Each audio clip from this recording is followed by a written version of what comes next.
Zlatečka, musíme sa trošku porozprávať. Som síce extrémne tvrdohlavý človek, ale musím si priznať, že nevyšli mi veci za tento posledný pol rok úplne tak, ako som plánovala.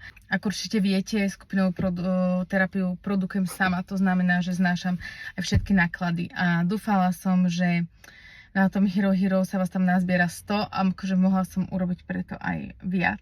Nebudem klamať, asi. Ale taká je proste aktuálne situácia.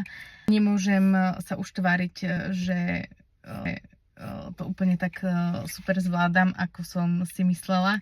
Nie je to tak a preto sa skupinová terapia bude musieť nejakým spôsobom pretransformovať určitým spôsobom, alebo si dáme pauzu na august a začneme opäť v septembri.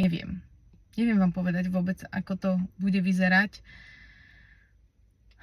lebo neviem. Takže uvidíme, ako to celé dopadne. Každopádne vám všetkým ďakujem za túto cestu, pretože milujem to, čo robím.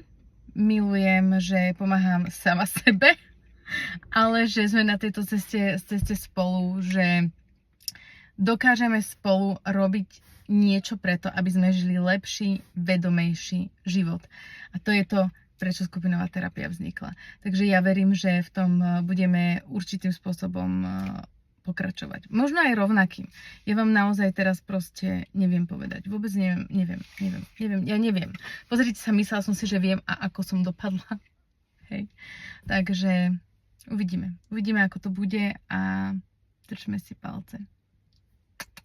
Ďakujem za to, že vás mám.